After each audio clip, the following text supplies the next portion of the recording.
Vous écoutez La Foi prise au mot sur KTO Radio, votre émission de formation chrétienne présentée par Régis Burnet. Aujourd'hui, le deuil avec Christian de Cacré, directeur du service catholique des funérailles, et le père Guillaume de Mentières, curé de Saint-Jean-Baptiste de la Salle à Paris.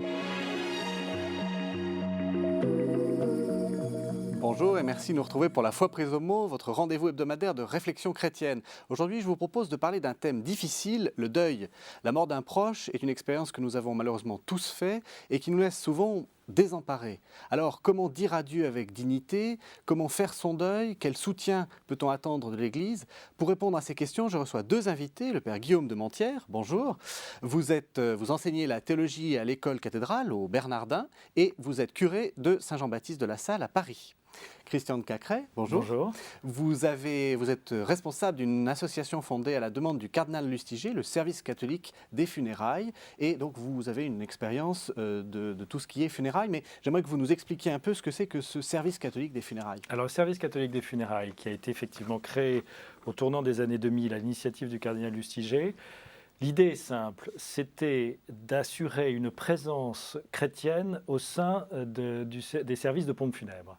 Considérant que ces services sont de plus en plus nécessaires, utiles, plébiscités, du fait des circonstances dans lesquelles la mort se vit dans les grandes cités, les gens ont donc besoin de ces services professionnels et on peut dire une certaine dérive de ces services vers toujours plus de prestations et finalement un certain commerce, on va dire les choses simplement, a amené le cardinal et un de ses humbles serviteurs à l'époque à constater que nous pourrions tenter d'y assurer un service différent, au fond un peu, toutes choses égales par ailleurs, comme lorsqu'on s'est dit, dans le domaine de l'éducation, il serait bon que l'Église ait une proposition, ce sont les écoles chrétiennes. Dans le domaine de la santé, dans le 15e arrondissement où nous sommes à Paris, il y a les maternités catholiques, Sainte-Félicité, elles ont bien, on y accouche comme on y accouche dans toutes les maternités, mais elles y expérimentent bien quelque chose de spécifique. Eh bien c'est notre cas. Tous les jours, nous essayons, famille après famille, tout en proposant un service de pompe funèbre digne, respectueux, professionnel, tout ça, mais en plus d'y apporter cette spécificité chrétienne. Alors, je peux vous l'exposer peut-être en quelques mots maintenant. On reviendra après. Je précise pour nos téléspectateurs qui vous reconnaissent des mardis des Bernardins que l'humble serviteur, c'est-à-dire vous, a donc plusieurs casquettes. Donc vous êtes ici pour parler du deuil. Avant de parler de la spécificité chrétienne, j'aimerais vous poser une question, père de Mentières. Pourquoi est-ce qu'on meurt? Est-ce que ça veut dire que le monde est mal fait, que Dieu a mal fait son affaire et que pourquoi cette tristesse? Alors la Bible affirme que Dieu n'a pas créé la mort.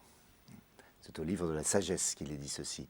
Et je crois que c'est fondamental de penser ça. Dieu nous a créés pour une existence impérissable, pour que beaucoup partagent sa lumière, comme on dit à la messe, pour que nous soyons dans son éternité bienheureuse. Alors reste à savoir comment on y accède.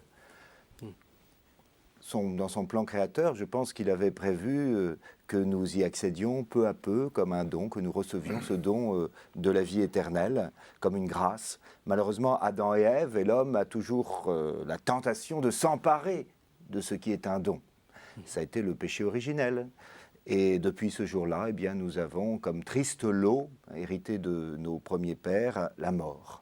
Donc nous accédons désormais à l'éternité bienheureuse à travers cet accouchement difficile, puisqu'on vient de parler d'accouchement, cet accouchement difficile qui est la mort. Je crois que nous sommes un peu dans la situation, on donne souvent cette comparaison, des embryons dans le sein maternel qui ignorent peut-être que la vraie vie est au-delà, qui appréhendent certainement ce passage que va être pour eux l'accès de la naissance jusqu'à notre monde. Eh bien, nous sommes un peu dans cette situation-là vis-à-vis de la mort. Nous appréhendons ce passage qui sera certainement périlleux et douloureux et angoissant. Et cependant, nous savons, plus profond de notre foi, que la vie bienheureuse commence au-delà de ce ravin de la mort dont parle l'Écriture. Et en même temps, c'est la mort qui donne sens à notre vie, qui lui donne sa saveur. Tout à fait. Alors, vous savez que les pères de l'Église sont assez partagés d'ailleurs dans la conception de la mort. Les uns disent que la mort est un cadeau que Dieu nous fait pour nous sortir de cette vallée de larmes. Et je rappelle par exemple dans le cantique de François d'Assise, que tout le monde connaît, ce cantique des créatures où avec toute la création on loue Dieu, une des dernières paroles c'est « béni sois-tu Seigneur pour notre sœur, la mort corporelle. La mort corporelle et notre sœur est une bonne chose par un certain biais, par un certain côté, puisqu'elle nous permet d'accéder à l'éternité bienheureuse. Elle est très différente en ceci de la mort éternelle, de ce que l'Écriture et Saint Jean appellent la seconde mort, celle qu'il nous faut craindre par-dessus tout, parce que si la première mort, la mort corporelle, est la séparation de l'âme et du corps, la seconde mort, la mort éternelle, est la séparation de l'âme et de Dieu. Séparation de l'âme et du corps, c'est-à-dire que qu'est-ce qui se passe au moment de la mort? Qu'est-ce qui se passe? Alors je crois que c'est très difficile de le dire évidemment parce qu'on n'y est pas encore passé, mais néanmoins il y a un enseignement de la révélation chrétienne qui est de dire la mort est la séparation de l'âme et du corps. Quand quelqu'un meurt, nous voyons bien, M.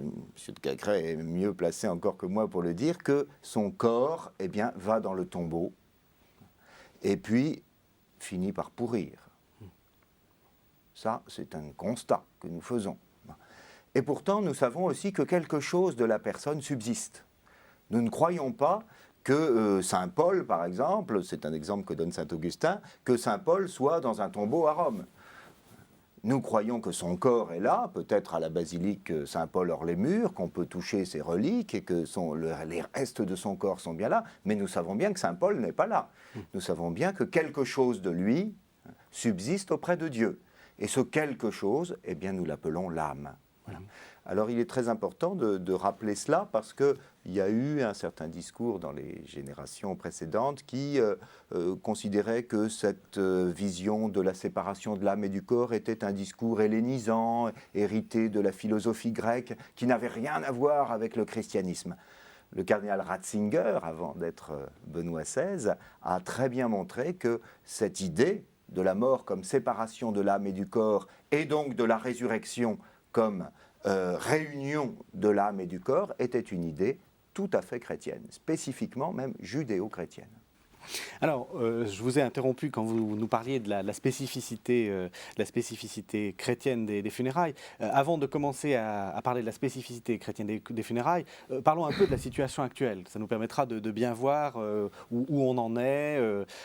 Quand on meurt, qu'est-ce qui se passe habituellement et pourquoi vous avez eu besoin donc de créer ce service des funérailles? Contre quoi vous battez, entre guillemets? Face à la mort d'un proche, nos contemporains ont perdu tout réflexe. Et cette situation est nouvelle. Je me souviens d'un grand professeur des universités qui avait travaillé avec nous, un groupe de gens du funéraire, et qui avait dit comme une découverte, mais au fond, nous sommes arrivés à un moment dans l'histoire de l'humanité où nous ne savons plus quoi faire de nos morts. Et c'est assez exact. Nous avons perdu cette culture. Pourquoi ? Parce que le mode de vie, les progrès de la médecine, enfin tout un tas de progrès pour certains et de recul pour d'autres, tout un tas de phénomènes ont concouru à faire que ces solidarités très fortes qui faisaient que dans la société traditionnelle, plutôt rurale, dans l'univers villageois, entre la religieuse qui venait faire la toilette, les voisins qui prenaient en charge tel et tel aspect de l'organisation des obsèques, qui faisaient les repas, je ne sais quoi, eh bien, à cela s'est substitué un contexte d'anonymat qui commence dans la chambre d'hôpital. Tout le mouvement des soins palliatifs que vous connaissez bien consiste aujourd'hui à remettre de l'humain au cœur du service médical, mais à une étape de l'accompagnement de la vie où, comme disent les gens des soins palliatifs, il n'y a plus rien à faire médicalement, mais tout commence. Quelque chose d'autre commence, d'une autre nature, mais dans lequel il faut tout autant s'investir. S'investir comment ? Eh bien, justement, en permettant aux malades d'exprimer ses souhaits, en permettant à ses proches d'être là. Eh bien, ce que nous tentons de faire, c'est exactement de prolonger cet état d'esprit des soins palliatifs. Voyez ? C'est-à-dire qu'il y ait vraiment un continuum dans cet accompagnement qui combat l'anonymat. Au fond, moi, quand on me demande « mais qu'est-ce que vous essayez de faire au service catholique des funérailles ?» Moi, je réponds une chose, nous tentons d'être en relation avec les familles qui s'adressent à nous. C'est pas grand-chose, c'est capital.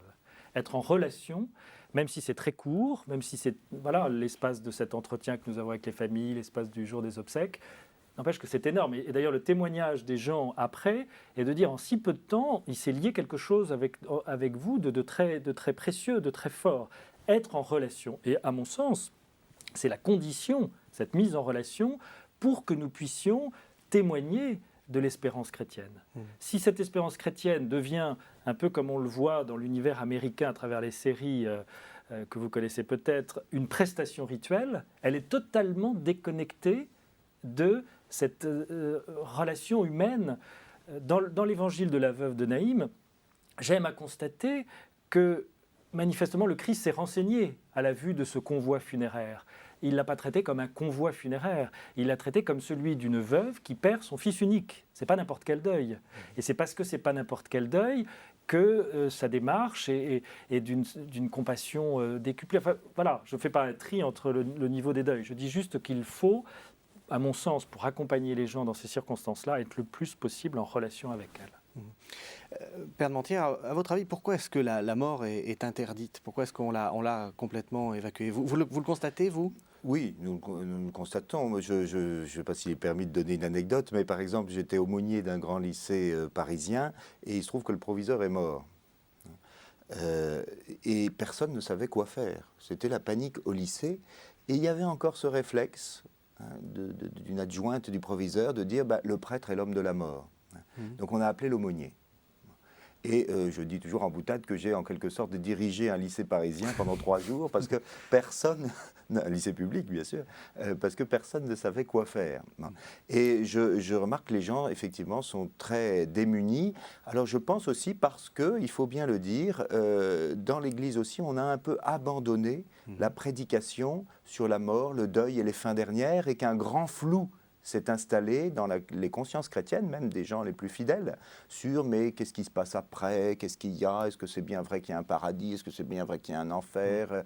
Bon, je crois que ça participe à cet oubli de la ritualisation de la mort qui est effectivement très, très dommageable. Pourquoi est-ce qu'on a fait ça? Pourquoi est-ce qu'on a abandonné ce discours-là? Ça faisait peur? Je pense que ça fait peur. Je pense qu'il y a beaucoup de discours qu'on a abandonnés. On a été très remis en cause sur les schémas anciens. C'est vrai qu'il y a toute une imagerie exubérante dont il fallait peut-être se débarrasser sur les petits diablotins en enfer, sur les flammes du purgatoire. Il y a toute une imagerie un peu morbide dont on a voulu à juste titre se débarrasser. Mais il ne faut pas jeter le bébé avec l'eau du bain. Et s'il faut se débarrasser de l'imagerie, il faut garder la doctrine et les idées claires sur ces questions. Et je pense qu'on a tout à gagner à prêcher à nouveau sur ces questions. J'aime bien dire que dans la Bible, on nous dit que le peuple qui marchait dans les ténèbres voit se lever une grande lumière. Mais le peuple qui marche dans le brouillard, il ne voit rien du tout. Voilà. Or, actuellement, je pense que beaucoup de chrétiens, malheureusement, sans faute de leur part, sont dans un grand brouillard d'un point de vue dogmatique sur toutes ces questions tournant autour de la mort. Et puis il y a une chose dans l'histoire de France qu'on oublie peut-être, c'est que peu de temps avant la séparation de l'Église et de l'État, on a retiré au culte, et à l'Église catholique en particulier, toute responsabilité dans le domaine des obsèques. C'est vrai qu'il y avait des excès dans ce monopole cultuel, mais n'empêche que quand on a défini la fameuse loi de 1904 en disant que les cultes, au fond, avaient le monopole de ce qui se passait dans leur édifice cultuel et qu'ils ne devaient plus s'occuper du reste, on a quand même limité la sphère d'intervention, vous voyez. C'est-à-dire qu'actuellement, l'Église, la prestation de l'Église, si j'ose dire, s'arrête où? Vous écoutez La Foi prise au mot sur KTO Radio. Aujourd'hui, le deuil. Avec Christophe de Cacré, directeur du service catholique des funérailles, et le père Guillaume de Montière, curé de Saint-Jean-Baptiste de la Salle à Paris. La prestation de l'Église, maintenant, du point de vue de l'accompagnement, elle peut se situer partout. Oui. Mais dans la loi, il était dit qu'à ce monopole cultuel se substituait un monopole communal. C'est-à-dire que c'est les communes qui, du jour au lendemain, ont été chargées d'organiser les obsèques. Et comme ce n'est pas un enjeu politique très brillant, eh bien, elles l'ont délégué à des entreprises privées. Et c'est comme ça que vous avez en France une très grande entreprise dans un secteur qui est en réalité très artisanal. Et la grande entreprise en question, au tournant des années 70, réalisait plus de la moitié des enterrements en France, ce qui est absolument considérable et ce qui n'existe dans aucun pays dans le monde. Voilà, donc il y a eu comme ça une espèce de concentration et finalement un surinvestissement des prestataires funéraires. Et l'Église, je dirais, je ne sais pas si elle en a pris ombrage, mais en tout cas, elle s'est laissée, à son corps défendant, marginalisée. Il y a une directive, enfin je ne sais pas comment on appelle ces documents, de la dernière Assemblée des évêques en avril à Lourdes, qui, sur le thème des obsèques, parle de concurrence entre les cultes et les entreprises de pompes funèbres. Ce n'est pas moi qui le dis, c'est un document des évêques, de concurrence. Est-ce que c'est eux qui se chargent du rite? Ça veut dire que c'est eux qui ont une telle place, une telle maîtrise d'œuvre, qu'ils en viennent à tout proposer. Voilà ce que ça veut dire. Oui. Et si vous voulez, c'est face à ça qu'on s'est dit, nous, il faut qu'on essaye d'occuper ce terrain-là. C'était ce raisonnement qui nous a amené à créer le service. Alors, vous parliez du brouillard, on va essayer de sortir du brouillard avec tes spectateurs. Première étape, donc, il y a un deuil, il y a quelqu'un est mort. La première réaction, c'est quand même la réaction de souffrance ou de peine. Est-ce qu'il faut la nier? Est-ce qu'il faut la prendre en compte? Qu'est-ce qui est légitime? Je vous poserai aussi après la question, Christian de Cacré. Je crois qu'il faut bien sûr la prendre en compte. Mais est-ce que souvent on se dit, on a des images de prêtres, vous voyez, dans des films, disant la mort n'est rien, il n'y a pas à pleurer. Mais moi, je crois que je ne me modèle pas sur ces images cinématographiques, mais j'essaye de me modeler sur Jésus dans l'Évangile, qui connaît le deuil. On a tous en tête au moins la mort de son ami Lazare et la réaction de Jésus face à cette mort. Elle est triple. La première réaction, c'est une certitude dans la foi magnifique. Qu'est-ce qu'il dit? Il dit « Je suis la résurrection et la vie ». Cette espèce de certitude, d'absolue souveraineté. Nous aussi, chrétiens, nous devons être ancrés dans la foi, savoir que Jésus est la résurrection et la vie, savoir que la mort n'a pas le dernier mot, que Jésus a vaincu la mort. Deuxième réaction de Jésus, immédiatement après avoir dit « Je suis la résurrection et la vie », il se met à pleurer à la mort de son ami Lazare. Donc il a, lui aussi, cette douleur, cette souffrance. Lui aussi, il compatit. Et ça doit être notre réaction aussi. La certitude dans la foi n'empêche absolument pas de pleurer avec les gens qui pleurent. Comme dit saint Paul, il nous faut pleurer avec ceux qui pleurent, rire avec ceux qui rient, etc. Donc nous pleurons avec ceux qui pleurent. Nous sommes vraiment affectés par la douleur et la souffrance de la mort. Et troisième réaction, qu'est-ce que fait Jésus? Immédiatement après, il se met à prier en disant « Père, je te rends grâce, car je savais que tu m'exauces toujours. » Donc l'action de grâce. Et bien voilà, me semble-t-il, face à la mort, les trois réactions que doivent avoir les chrétiens. La certitude de la foi, c'est pas rien d'avoir la foi en Jésus vivant. Le profond trouble, le pleur, la souffrance, la compassion. Et en même temps, l'immense action de grâce, parce qu'après tout, celui que nous pleurons, c'est Dieu qui nous l'a donné. Et il serait bien injuste, au moment où nous pleurons sa disparition, de ne pas rendre grâce pour Dieu qui nous l'a laissé présent au milieu de nous et qui nous l'a donné pendant tant d'années. Voilà, donc je crois que nous essayons d'avoir cette triple attitude qui peut paraître contradictoire, car comment dans un même cœur peut coexister la certitude paisible de la foi, le profond trouble et la souffrance de la mort, et l'immense action de grâce qui est due en toutes circonstances à Dieu le Père. Vous, quand vous recevez des familles, quels besoins elles ont? Est-ce qu'elles ont cette triple attitude? Oui, absolument. Mais alors moi, je vais vous décrire dans le concret comment ça se vit. Les familles sont invitées à l'action. C'est paradoxal. Elles sont sous le choc du deuil et elles sont invitées à l'action. Pourquoi? Eh bien parce que, comme on l'a dit tout à l'heure, la mort est contingente au fond. Ce corps, il faut le porter en terre. Et c'est autour de ce déplacement qui préfigure un autre déplacement psychologique et voire spirituel pour beaucoup de gens également. C'est autour de ce déplacement que les choses vont s'organiser. Donc moi je crois que c'est très positif que les proches s'investissent, soient dans l'action, prennent des décisions. Ils vont décider quoi? Ils vont décider ce qu'on appelle le parcours des funérailles. Quand on s'interroge sur les rites, à mon sens, ils sont d'abord là. Les rites, c'est vivre intensément chaque étape de ce parcours des funérailles. En gros, vous savez, il y en a 3. Tout ce qui va se passer autour du corps, à visage découvert, notamment l'adieu au visage, la célébration à la paroisse, lieu public, ouvert à la société dans son ensemble, et puis le lieu de l'inhumation. Et puis alors il y a la question de la crémation qu'il faudra évoquer, on va en parler. Que moi j'aime qualifier de lieu d'affectation, c'est-à-dire que il est sain que nos morts est un lieu qui n'est pas celui des vivants. Nous ne pouvons pas vivre avec la présence obsessionnelle de nos morts. Et là aussi, vous voyez comment se dit dans ce gestuel, dans ces déplacements, la réalité du deuil. Parce que l'objet du deuil, ce n'est pas d'oublier son défunt, c'est d'apprendre à vivre, à revivre, à être dans le projet, dans la relation, avec un souvenir toujours bien là, bien présent, mais dynamique, positif, créatif de la personne défunte. Eh bien, le cimetière, qu'on y aille ou pas, est un élément de ce chemin du deuil. Il est un élément très important. Beaucoup de gens me disent « je ne vais jamais au cimetière » et à la limite, on se demande à quoi ça sert. Et d'ailleurs, c'est pour ça que beaucoup de gens maintenant optent pour la crémation. Mais ils oublient que le fait symbolique de l'existence de ce lieu de sépulture est très important. Il est un support de vie pour nous. Justement, le rite, alors là, question un peu technique, c'est un sacrement ou ce n'est pas un sacrement? Parce que la personne est morte, donc elle n'a plus besoin, d'une certaine façon, de sacrement. C'est quoi exactement dans l'Église? Alors, les funérailles ne sont pas en tant que tel un sacrement. En revanche, le rite qui est prévu par l'Église pour l'enterrement d'un fidèle, c'est la messe. C'est la messe de funérailles.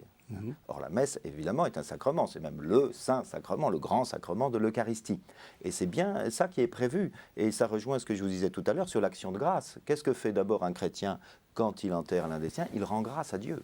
Car en toutes circonstances, comme on dit toujours à la messe, toujours et en tout lieu, il est bon de rendre grâce, il est juste et bon de rendre grâce au Seigneur. Même dans les circonstances dramatiques, quelquefois, de la mort. Ce qui n'empêche pas la douleur, ce qui n'empêche pas la souffrance. Mais je crois que c'est important de dire, c'est ça qui est prévu. Alors je sais bien que ce n'est pas toujours ça qui est vécu maintenant. Parce que souvent on dit on va faire une célébration, c'est-à-dire une prière, etc. On n'a pas forcément un prêtre. Alors est-ce que ça veut dire que ça marche moins bien? Non, mais il faut surtout sortir du contexte parisien pour rendre compte, parce que les téléspectateurs nous regardent de partout. Entièrement d'accord. Et ils savent qu'à 95% des cas aujourd'hui en France, il n'y a plus de célébration eucharistique aux obsèques. Donc il y a même des situations où on l'interdit. Vous le savez, il y a des diocèses où on a dit qu'il ne faut plus qu'il y ait de célébration du tout, au nom d'un souci d'égalité de traitement entre toutes les familles qui se présentent dans les paroisses. D'ailleurs, à mon avis, les évêques reviennent un peu sur cette logique un peu égalitariste. Mais enfin, la célébration, un peu par la force des choses eucharistiques, s'éloigne de la célébration des obsèques. Et alors, ça l'appauvrit d'autant, non ? Mais je crois que effectivement, je connais bien malheureusement ce contexte où il n'est plus possible de célébrer l'Eucharistie parce qu'il y a un manque de prêtres dans beaucoup de diocèses de France malheureusement. Je crois néanmoins que si on ne peut pas célébrer la messe pour l'enterrement, le jour même des funérailles, il est bon que les fidèles sachent qu'ils peuvent offrir des messes pour leurs défunts. Et là encore, c'est une pratique qui peut-être se perd, mais il est bon de rappeler qu'il n'y a pas de prière évidemment plus efficace que l'Eucharistie. L'Eucharistie, c'est la prière du Christ. Nos pauvres prières, elles montent comme elles peuvent vers Dieu, mais la prière qui est surabondamment efficace, c'est évidemment la prière du Christ. Et la messe, l'offrande de la messe pour un défunt est une œuvre très bonne, pieuse et profitable. Donc il faut le redire. Alors effectivement, je n'ignore pas ce contexte. Moi je pense, mais évidemment je suis à Paris, donc c'est possible encore à Paris, peut-être pas pour très longtemps d'ailleurs, mais enfin encore aujourd'hui c'est possible d'avoir la messe pour l'enterrement de ces défunts. Je sais bien qu'en province ça n'est pas toujours possible. Bon. Il y a aussi moyen de s'unir à la passion du Christ. Par exemple, je pense à tous ceux qui regrettent de ne pas avoir pu avoir la messe pour l'enterrement de leur papa parce qu'il n'y avait pas de prêtre, etc. Oui. Alors, pourtant, le papa allait chaque dimanche à la messe depuis 50 ans. Je sais que c'est une grande douleur pour les gens, ça, de penser ça.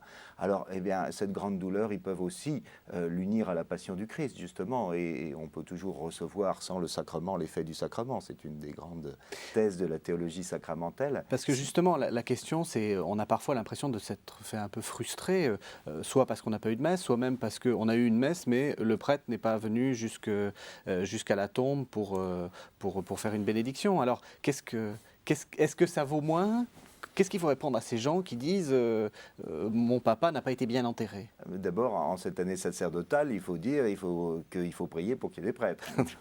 Oui. Ça, c'est quand même bon à rappeler. Qu'il ne suffit pas de se lamenter qu'il n'y en ait plus, mais qu'il faut plutôt, le Seigneur ne dit pas la moisson est abondante, les ouvriers sont peu nombreux, gémissez donc, mais priez donc. Voilà, alors donc prions pour qu'il y ait des prêtres, parce que je crois que l'Église en a besoin tout le temps. Et il faut que le Seigneur envoie les prêtres dont son Église a besoin. Mais après, je crois que ce qui est important, c'est de se demander aussi, et je pense que pour nous, prêtres, c'est une question, est-ce que c'est quelque chose, un terrain que nous abandonnons facilement ou pas. De mon point de vue, mais j'ai bien conscience que je suis un prêtre parisien, sans doute dans un contexte peut-être privilégié, je ne sais pas, mais de mon point de vue, je pense que le terrain du deuil, des obsèques, est le dernier terrain à abandonner. Je pense qu'il est très important que les prêtres soient présents et exercent ce ministère de la compassion et de l'évangélisation à l'occasion du deuil. Je dis souvent aux gens, et ça les choque quelquefois, que les enterrements, c'est ce que je préfère. Alors, non pas que, comme le fossoyeur de Georges Brassens, je souhaite la mort des gens, mais parce que je pense que c'est là où je me sens pleinement prêtre avec un ministère à la fois de consolation et d'évangélisation, les deux allant de pair, parce qu'il n'y a rien de plus consolant que l'évangile, bien sûr. De quelle manière pouvons-nous consoler ou essayer de consoler les gens? C'est en leur transmettant cette bonne nouvelle de la vie en Jésus-Christ. Il n'y a pas rien de plus consolant que ça.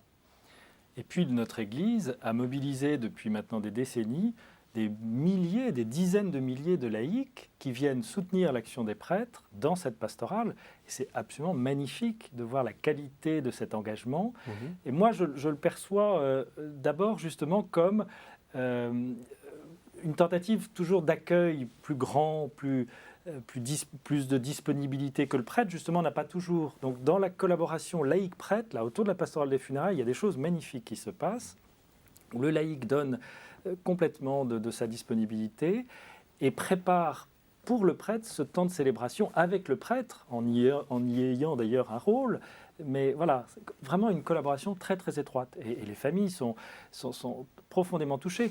Nous, quand on a créé le service catholique des funérailles, il nous est arrivé une chose qu'on n'avait absolument pas imaginée, tellement elle est absurde, mais elle était bien là, c'est qu'on a imaginé qu'on allait concurrencer les équipes dans les paroisses, les aumôneries, concurrence. Je me suis dit, mais comment on peut imaginer qu'on va se concurrencer alors qu'on est face à des familles qui ont un besoin simplement de gentillesse, d'accueil et de paroles d'espérance, qui est un besoin infini. Comment risque-t-on d'en faire trop pour ces gens? C'est absurde. Quel type de formation il faut avoir pour faire ça? Dans les paroisses, oui. Ça le père peut le dire. Moi, je ressens que ces gens ont besoin d'abord d'être davantage familiarisés avec les réalités du deuil et de la mort, comme les questions que vous avez posées tout à l'heure, comment ça se passe, quels sont les... Et puis au-delà de ça, bien sûr, quel est le message de l'Église, comment le vivre avant de le proclamer, comment le vivre, comment être compassion vis-à-vis de ces gens-là, comment savoir les écouter et prendre du temps pour eux. Parce que vous avez une équipe de funérailles. Oui, comment vous la constituez, qui vous prenez et comment vous l'animez? Parce que...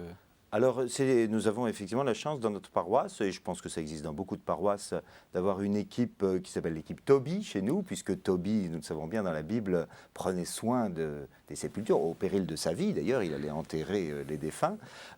Donc l'équipe Tobie est constituée de laïcs, hommes et femmes, qui accueillent les familles en deuil et qui ont le souci, et c'est là où ils sont particulièrement précieux, de l'accompagnement des familles en deuil. C'est-à-dire qu'au-delà de la célébration des funérailles, eh bien, quand c'est possible, ils font un bout de chemin avec les personnes endeuillées. Et je dois dire, je le constate, que dans beaucoup de cas, ça porte un fruit immense. Vous savez, le deuil est quand même un événement tellement considérable qu'on se repose les grandes questions de l'existence, que pour un certain nombre de gens, c'est l'occasion d'un retour à l'Église, qu'ils avaient abandonné parce que la vie est la vie, parce que les journées n'ont de 24 heures, parce qu'on est débordé, parce qu'il y a tellement de choses intéressantes dans cette vie qu'on n'a pas que ça à faire. Mais quand on se repose les grandes questions, eh bien voilà qu'on retourne à l'Église, qu'on découvre que finalement la foi qu'on a reçue dans sa petite enfance, c'est peut-être pas si bête, hein, qu'on a reçu un bon accueil. On n'a pas été tout de suite anathématisé parce qu'on n'a pas été à la messe, parce qu'on ne s'est pas confessé, parce que... Les gens découvrent que finalement l'Église peut être accueillante, qu'elle est une bonne mère, qui est heureuse d'accueillir ses enfants, quel que soit ce qu'ils ont fait par ailleurs. Et je constate que beaucoup de gens qui sont suivis par cette équipe Tobie, bien, peu à peu font retour à la foi. On les revoit à la messe le dimanche, subrepticement. Je trouve que c'est un très très beau travail. Et là, effectivement, je crois que les prêtres ne sont pas du tout en mesure, compte tenu de l'état de leur force, à faire ce travail. Et puis je pense qu'il y a une grâce d'une collaboration prêtre et laïque. Et j'insiste beaucoup auprès de l'équipe Toby. Moi, je prends pas l'équipe Toby parce que j'ai pas le temps de le faire. L'équipe Toby est utile et ces laïcs qui accueillent les personnes endeuillées sont utiles parce qu'elles montrent aussi un visage de l'Église. Or, l'Église est faite à la fois de prêtres et de laïcs indissociablement qui sont capables, non seulement capables, mais heureux de travailler ensemble. Et comment vous les animez? Comment vous faites? Vous êtes un peu le coach là, de votre équipe. Qu'est-ce que vous leur dites? Comment vous les motivez? Qu'est-ce qu'il faut faire parce que c'est pas facile d'accueillir des gens qui sont malheureux. Vous écoutez La Foi prise au mot sur KTO Radio. Aujourd'hui, le deuil. Avec Christophe de Cacré, directeur du service catholique des funérailles, et le père Guillaume de Montière, curé de Saint-Jean-Baptiste de la Salle à Paris. Alors, c'est pas facile. Je crois que pour beaucoup des gens qui sont dans cette équipe, ils ont eux-mêmes vécu un deuil douloureux. Donc, ce qui les rend peut-être plus compatissants à l'égard de ceux qui vivent des situations similaires. C'est vrai, ce sont des personnes, un peu assises dans l'existence. Ce ne sont pas des genoux qui font. On comprendrait mal qu'un jeune de 20 ans fasse l'équipe Toby, vous voyez, ou accueille des personnes en deuil. Bon.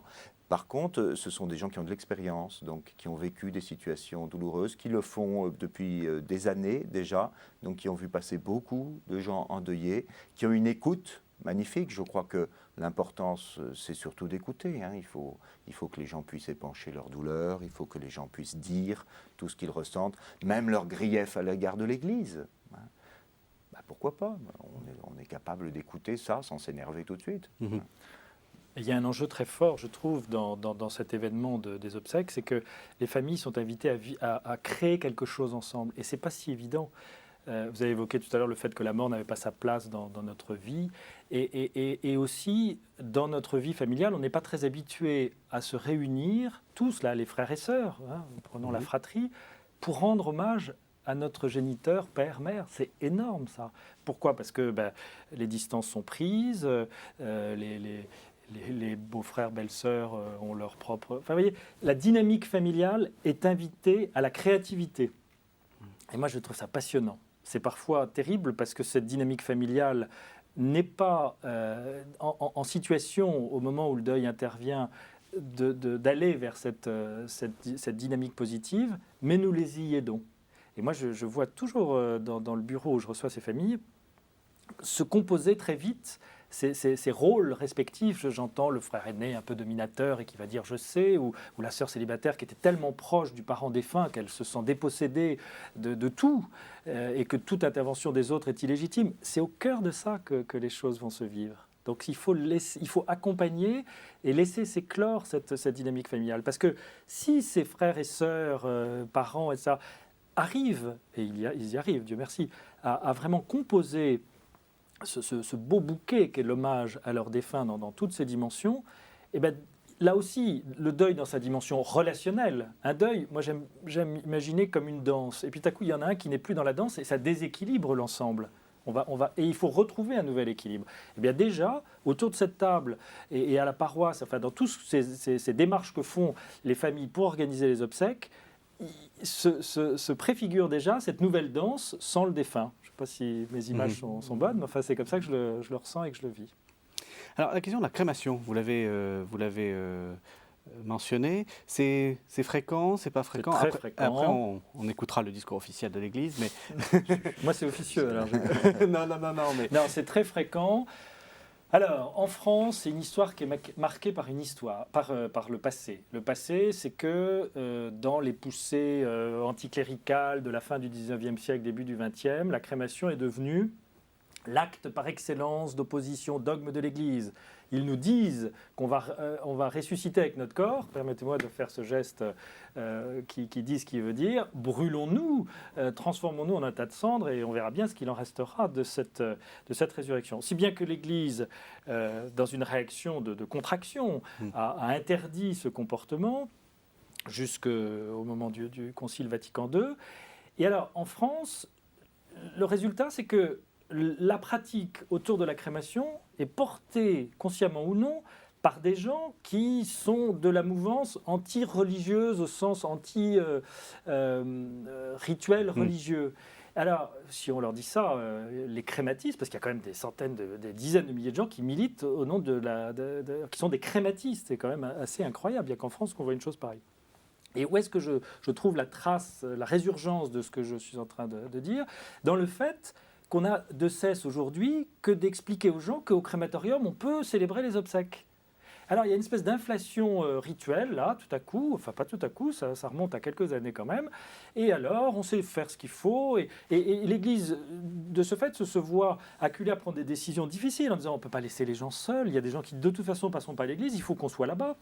Donc on envoie des aumôneries. Paris a une aumônerie dans le célèbre crématorium du Père-Lachaise, et c'est formidable, et ils y font un travail formidable. Sauf que, loi des nombres, loi des comportements majoritaires, petit à petit, vu la spécificité de l'organisation d'une crémation, eh ben on va, croyez-moi, en venir à considérer que le crématorium, au fond, est un très bon lieu de célébration en lieu et place de la paroisse. C'est beaucoup plus commode, on va aller directement. Puis alors les pompes funèbres, vous pensez que comme c'est beaucoup plus avantageux d'aller apporter le corps directement plutôt que ces porteurs qui vont devoir... Enfin, tous ces déplacements que je qualifie de parcours des funérailles, de parcours rituels, se voient là raccourcis au profit du crématorium. Alors, qu'au faire par rapport à ça?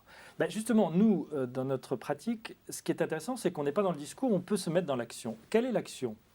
Elle consiste à dire aux familles qui nous demandent la crémation et qui nous posent des questions, parce qu'on n'oriente pas de façon coercitive, évidemment, mais au fond, vous allez vous retrouver à l'église. Est-ce que vous pensez que c'est important de traverser la ville pour vous retrouver à côté des fours, dans un lieu aseptisé, en ayant abandonné tous les gens qui étaient avec vous dans l'église, pour être là sans y attendre quoi que ce soit, parce qu'on va vous dire d'en partir, et en tout cas pas pour, j'espère, récupérer une urne encore tiède, 1h30 après, alors que vous avez accompagné un corps. Donc, en gros, ce qui se passe, c'est que beaucoup de gens se disent « mais qu'est-ce qu'on a à faire au crématorium ?» Ben, rien. Donc on n'y va pas. On n'y va pas et on récupère l'urne le lendemain ou plus tard, parce que l'urne peut être conservée par le crématorium ou ailleurs. Les églises, sachez-le, sont officiellement... Il y a une loi qui a été votée et qui est fort peu encore en pratique, qui autorise les églises à être des lieux de dépôt temporaire des urnes pour laisser aux familles le temps de ce discernement et de cette juste décision. Donc, voilà, il faut accompagner la crémation en occultant le crématorium, comme le font d'ailleurs les Allemands. Les Allemands ne vont pas au crématorium, pourtant c'est un pays où il y a beaucoup de crémations, parce que c'est dans les églises que se célèbrent les obsèques. Alors, Christian de Cacré disait, l'Église nous a dit que c'était pas bien. Alors, est-ce qu'elle dit encore ça? Qu'est-ce qu'elle dit? Non, je ne crois pas que l'Église dise que c'est pas bien, parce que l'Église croit en la résurrection de la chair. Il faut venir au principe de base. Nous savons tous que le corps retourne à la poussière, de toute façon. On n'a jamais entendu dire que Jeanne d'Arc sera privée de la résurrection de la chair, et pourtant elle a été brûlée, elle aussi. Bon, donc la question n'est pas là. L'Église tolère l'incinération, mais c'est vrai qu'elle préfère l'antique rituel qui veut que l'on soit couché en terre avec son corps en attendant la résurrection des morts. Symboliquement, c'est plus fort, c'est meilleur. Bon. C'est intéressant ce que vous dites. Vous dites symboliquement, parce que c'est vrai qu'on a des représentations de la résurrection qui sont d'ailleurs très souvent, qui se fondent très souvent sur des représentations d'images du 15e, 16e siècle, où on voit la chair qui se remet sur les os. Oui. C'est pas ça qu'il faut imaginer. Ça vient d'Ézéchiel aussi. Oui, il y a Ézéchiel au chapitre 37, les ossements desséchés. Mais je crois que ce qui est très important de dire, il y a une pensée de Pascal que j'aime beaucoup, et qui dit que je hais ces sottises de ne pas croire en la résurrection des morts. Qu'est-ce qui est le plus difficile pour Dieu? De faire que ce qui n'a jamais été soit, ou que ce qui a déjà été soit à nouveau. Voilà. Donc Dieu qui a tout créé à partir de rien, peut a fortiori recréer à partir de la poussière, on est bien d'accord, ou des cendres. Bon. Donc c'est pas plus difficile pour Dieu de faire revivre un cadavre qui est encore un peu chaud que à partir de poussière ressusciter un corps. Donc ça, Dieu il peut tout faire. Donc c'est pas la question. Que nous ressuscitions avec notre corps, c'est un dogme de foi, c'est même un trait très spécifique de la religion chrétienne. C'est vrai que ça nous met tout à fait à l'écart de philosophie hellénistique, par exemple, ou bien même de philosophie hindouiste ou que sais-je. Enfin, nous sommes très spécifiques dans les religions parce que nous sommes vraiment la religion du corps. Nous pensons que ce corps, c'est promis d'une certaine manière à une vie éternelle. Alors certes, ce ne sera pas avec ce corps charnel, ça sera un corps spirituel, dit saint Paul. Donc qu'est-ce que c'est qu'un corps spirituel? C'est assez difficile. Mais enfin, c'est bien nous qui allons revivre. Et nous, ce n'est pas simplement notre âme, c'est aussi notre corps. Nous ne sommes pas simplement un être éthéré ou spirituel, nous sommes un être à la fois spirituel et charnel. Eh bien, c'est bien cet être à la fois spirituel et charnel qui est appelé à une vie bienheureuse, éternelle auprès de Dieu. Alors ça, je crois que quel que soit l'advenir du corps, et que le corps soit incinéré ou bien que le corps soit enterré, ça demeure. Dieu, à la fin des fins, au dernier jour, ressuscitera nos corps. Mais l'Église préfère quand même?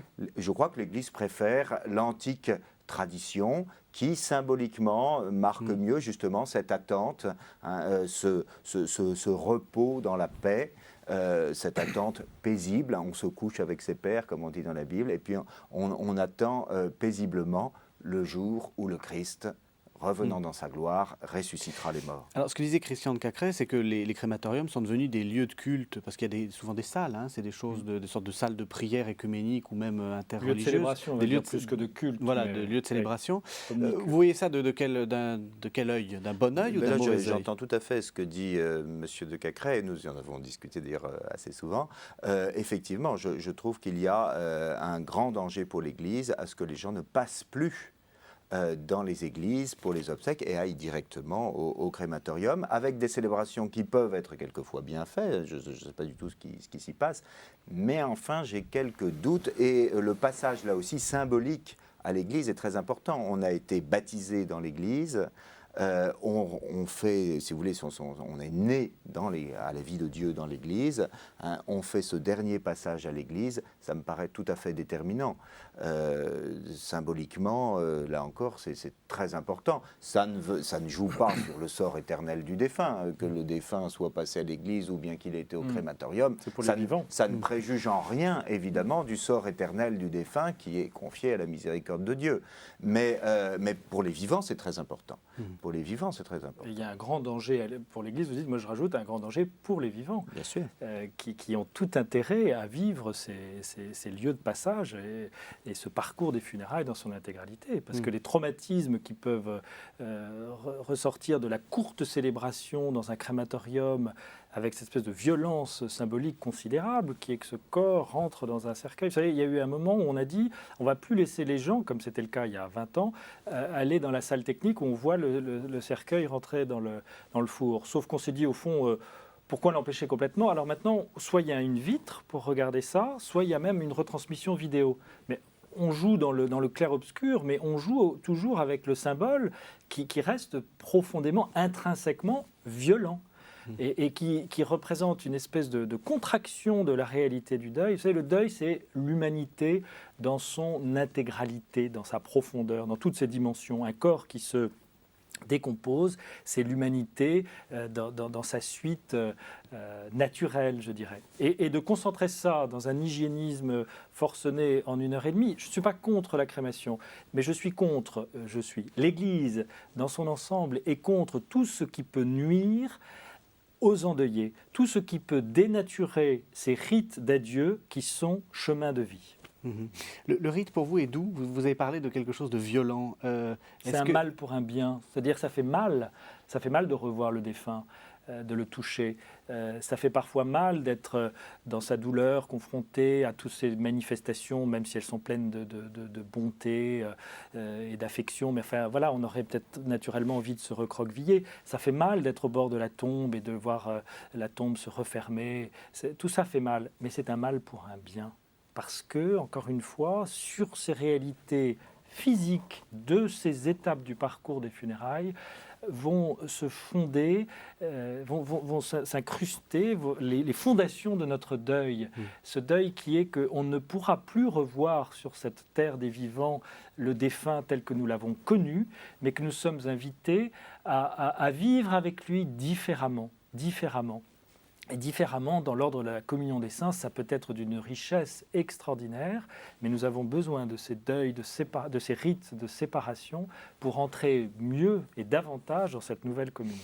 Alors, jusqu'à présent, on s'était arrêté au bord du tombeau, si j'ose dire. Maintenant, effectivement, vous nous faites passer un petit peu après. Le deuil, ça ne s'arrête pas à l'enterrement. Est-ce qu'il faut porter le deuil? Est-ce que l'Église prévoit des choses qui permettent d'accompagner les personnes en deuil? Comment est-ce qu'on fait un deuil après l'enterrement? En tout cas, du point de vue de ce qu'on peut proposer aux gens, je crois qu'il est plus que jamais nécessaire de proposer des célébrations anniversaires, des rendez-vous, pas une foultitude, mais voilà, il faut, je crois, ne pas hésiter à aller vers les personnes en deuil et à leur proposer. Vous savez, moi j'ai remarqué une chose, c'est que quand on est en deuil, contrairement à ce que beaucoup de gens pensent, la chose la plus positive qu'on peut faire, c'est de parler aux gens de ce qu'ils vivent. Prendre l'air sous prétexte qu'il ne faut pas gâcher la joie ambiante et déprimer tout le monde, de faire comme si c'était rien passé, c'est mortifère. Alors que de dire les choses, d'évoquer, vous retrouvez quelqu'un qui a perdu pendant l'été un parent proche, ne pas l'ignorer, au contraire, quitte à ce que ça déclenche ses larmes, mais voilà, on est dans la reconnaissance de ce deuil. Eh bien, l'Église a, dans sa grande sagesse et dans ses traditions, su proposer ces temps de mémoire qui ne sont pas macération, il y a même une dimension de sortie de deuil que je trouve extraordinaire. Ça ne veut pas dire que c'est terminé, mais ça veut dire qu'on passe des étapes. On l'exprimait à travers les vêtements à une époque. Bon, c'est moins fort aujourd'hui, encore que ça peut d'une certaine manière revenir. Mais qu'on ait besoin et qu'il soit sain de manifester corporellement la réalité de son deuil me paraît une chose très, très importante et que l'Église accompagne. Alors, après, le problème, c'est que dans le deuil, souvent, on met en avant les pathologies du deuil. C'est-à-dire vraiment ces deuils impossible, mal fait. Bon, il y a tout un discours très passionnant de psychologues sur ces sujets-là. Moi, j'y suis attentif. Moi, je suis surtout attentif dans ce domaine-là à ne pas aller sur des terrains que je ne connais pas. Je sais, encore une fois, et je crois l'avoir bien manifesté, que des rites bien vécus, mobilisateurs, sont un levier. J'ai souvent cette image d'un corps qui tomberait au fond d'une piscine et qui va rebondir au fond de la piscine pour retourner à la surface. Les rites sont là pour aider à ce rebond et qui va être parfois très long. On va rester en apnée souvent très longtemps. Ça, c'est l'histoire de chaque individu. Voilà. Mais en même temps, je pense qu'il est sain de ne pas aller sur tous les terrains. Nous, au service catholique des funérailles, au-delà d'une célébration annuelle, à laquelle d'ailleurs le père participe régulièrement, je ne vois pas ce qu'on pourrait faire d'autre. Il est important de savoir rester dans son domaine d'intervention. Et puis ensuite, rester en communion de prière sûrement, mais voilà, on n'est pas sur tous les terrains à la fois. Guillaume de Mentia, vous venez d'écrire aux éditions Salvator « Quelle espérance d'être sauvé, petit traité de la rédemption ». Est-ce que le deuil, ça peut être une sorte de catéchèse un peu douloureuse, mais quelque chose de positif finalement? Je crois qu'effectivement, il y a la souffrance et la douleur, mais vous savez que la souffrance, c'est quelquefois, les médecins disent ça, la souffrance, c'est à la fois quelque chose qu'il faut vaincre, évidemment, contre lequel il faut lutter, mais c'est aussi un signal. C'est-à-dire que si on ne souffrait pas, on ne s'apercevrait pas qu'on est malade, et on mourrait de manière indolore. Donc la souffrance est un signal. Alors je crois que ça joue quelquefois comme ça pour les personnes endeuillées, mais c'est un signal. C'est souvent à l'occasion d'un deuil, comme je vous le disais tout à l'heure, qu'on se repose les grandes questions de l'existence. Et que quelquefois, eh bien, les gens retrouvent la foi ou retrouvent le chemin de l'Église. Ça peut avoir aussi l'effet inverse, hein, quelquefois, quand les deuils sont trop dramatiques, il y a une espèce de révolte contre Dieu. Bon. Mais en tout cas, ça ébranle, évidemment, et donc ça fait bouger les lignes, hein, comme on dit aujourd'hui en politique. Donc, je pense que le deuil est en tout cas, pour nous prêtres, l'occasion de témoigner la compassion du Christ et l'occasion aussi de porter l'Évangile et la bonne nouvelle de la vie. Nous sommes quand même au cœur du message chrétien qui est le message de Jésus véritablement mort et véritablement ressuscité d'entre les morts. Et paradoxalement, d'ailleurs, c'est beaucoup plus difficile de faire croire que Jésus est mort et véritablement mort. Je pense à tout le monde de l'islam, par exemple, hein, qui ne fait pas difficulté à dire que Jésus est vivant, mais qui fait difficulté à dire que Jésus est mort. Hein. Alors l'Église professe à la fois que Jésus est véritablement mort, ça fait partie du credo, il a été enseveli, comme on dit, hein, et qu'il est véritablement ressuscité d'entre les morts. Alors je crois qu'il y a toute une catéchèse là qui peut être faite Parce que le danger aujourd'hui, nous le voyons bien, c'est que les gens sont tellement persuadés que, en gros, on ira tous au paradis, hein, on l'a chanté, Dieu sait, que finalement, voilà, on peut presque se dispenser de prier pour les morts, par exemple, puisque de toute façon, tout le monde va au paradis. Or, je crois qu'il ne faut pas se dispenser de prier pour les morts. Je pense que c'est très important de prier pour les morts. C'est très important pour les morts, certainement. C'est très important pour nous aussi, hein, parce que ça nous maintient dans leur communion et dans leur pensée. Donc je pense qu'il y a toute une catéchèse à faire autour de la mort et des fins dernières. Et c'est pourquoi j'ai écrit ce livre, effectivement. Même si on vous dit on n'a plus le temps, il y a trop de morts, on n'est pas assez nombreux. Je crois qu'on a toujours du temps pour les gens qu'on aime. Pour le défunt qui nous est si cher, je crois qu'on a toujours le temps. Et même, c'est même pas une question de temps. On ne peut pas ne pas penser au défunt qui vient de nous quitter. Je pensais pour l'Église, où on dit souvent on n'a plus le temps, on n'a plus assez de prêtres, il y a trop de morts. Oui, je crois que c'est d'où l'importance de l'implication des laïcs dont on parlait tout à l'heure. Je crois que l'équipe Toby chez nous fait un très beau travail de suivi, d'accompagnement. Régulièrement, on invite les gens à des messes ou à des célébrations où le nom de leur défunt est prononcé. La messe est offerte explicitement, donc on donne aux gens les dates, les heures des messes, ils y viennent ou ils y viennent pas, mais beaucoup y viennent. Beaucoup y viennent parce qu'ils ont à cœur de prier pour leurs défunts et surtout ils sont très touchés du fait qu'ils ne sont pas seuls dans leur deuil. Et là on touche au dogme de la communion des saints et à ce qu'est l'Église. C'est le corps du Christ. Quand un membre souffre, toute l'Église est affectée.